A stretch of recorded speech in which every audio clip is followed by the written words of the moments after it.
Assalamualaikum warahmatullahi wabarakatuh. Perkenalkan, nama saya Ditya Shelgi Bowo dari kelompok 23 dengan NIM 210501201401465, praktikum Sensit tahun 2022 ini. Uh, saya akan mempresentasikan video tentang bagaimana cara menghasilkan output G-code ataupun kode-kode mesin perkakas lainnya uh, menggunakan SolidWorks Computer Aided Manufacturing atau SolidWorks CAM 2018 SP5. Pertama adalah kita uh, mengecek apakah add-in SolidWorks CAM 2018 sudah tercentang atau sudah terinstall. Setelah itu kita pencet OK. Lanjutnya kita akan meload dari file part bagian untuk pemakanan MCO TU2A. Ini adalah bentuk dari model bagian TU2A yang diberikan kepada kelompok saya. Setelah saya membuat SolidWorks partnya ini, saya akan memulai untuk bagian dari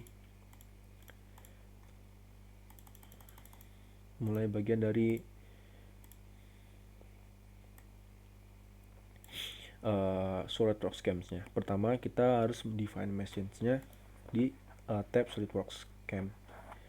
Pertama, kita ke machines, kita menggunakan turn single turret metric, kita select. Setelah select, pilih light duty. Setelah itu oke. Pencet define machine lagi, langsung ke tooltip.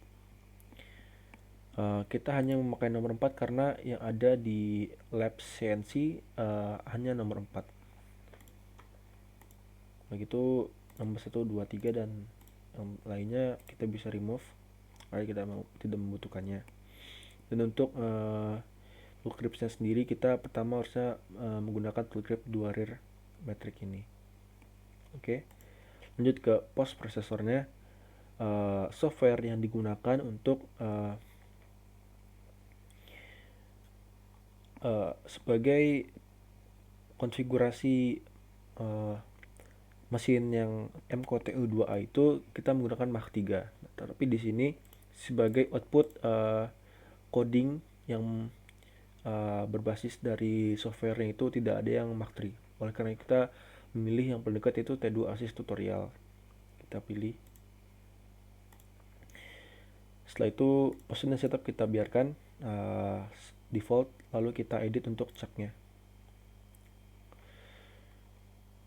Caknya sendiri ini harus berbasis dari modul praktikum sensi tahun 2022, yang mana outer diameternya adalah 110, innernya 40, thicknessnya 55 mm.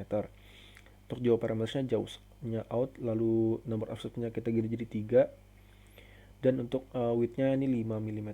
Untuk yang lainnya kita biarkan seperti equal step length and widthnya. Setelah itu kita oke. Setelah semua dirasa oke, kita langsung oke aja. Habis itu kita akan menentukan bagaimana coordinate sistemnya.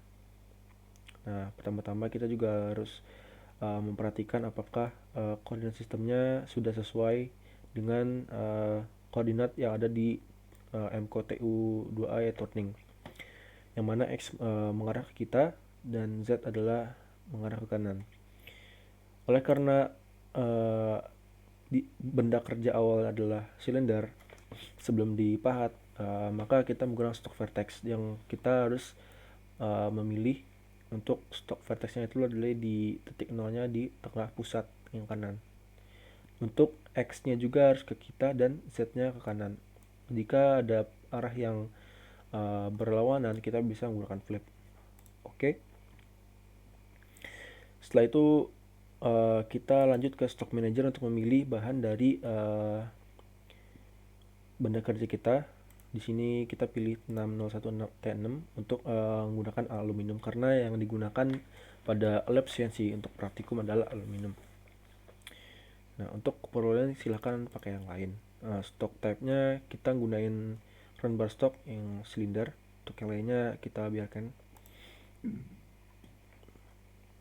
lanjut untuk setup, lanjut lagi ke extract machinable features untuk mengetahui fitur-fitur apa aja yang bisa nanti digunakan untuk proses pemakanan. Nah, ini cutoff-nya kita hilangkan aja, kita delete karena kita akan menggunakan proses manual. Lalu kita langsung ke generate operation plan. Nah, di sini ada 4 proses ya yang mungkin bisa diaplikasikan ke benda kerja kita. Namun mungkin ada beberapa proses yang tidak bisa digunakan karena mungkin karena adanya ketersediaan yang seperti alat pahatnya tidak tersedia. Nah, salah satunya adalah dua ini, yaitu fast rough and fast finish ini tidak bisa digunakan karena prosesnya itu membutuhkan alat pahat yang lain. Sedangkan kita hanya memiliki satu pahat, yaitu yang tadi.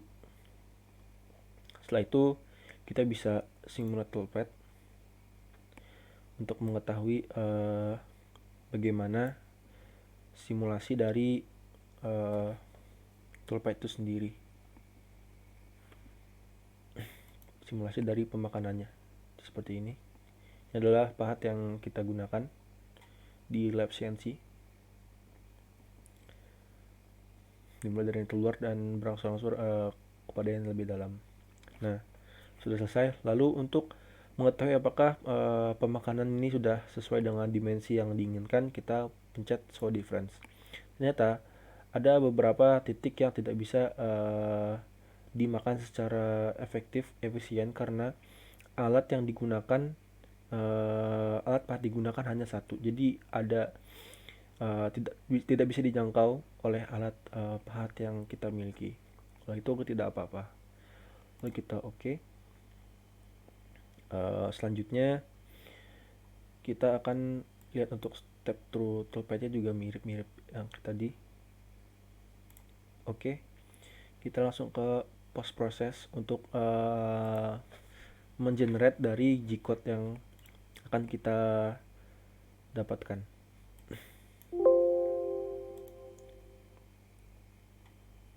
Nah, ini NC code yang mana nanti bakal sebagai wadah untuk generator dari G-code itu sendiri. Kita play. Nah, ini adalah beberapa macam untuk G-code-nya. Kita ke option, lalu open G-code file in SolidWorks KMNC editor untuk mengedit atau mengecek apakah ada yang kesalahan dan juga melihat secara detail dari kode-kode dari SolidWorks CAM-nya itu sendiri. Nah, kira-kira sekitar 115-an untuk lainnya. Ketika sudah yakin semua berjalan dengan lancar, kita balik lagi. Nah, oleh karena itu demikian dari saya untuk yang part 2 TU2A. Kita akan masuk ke yang part TU3.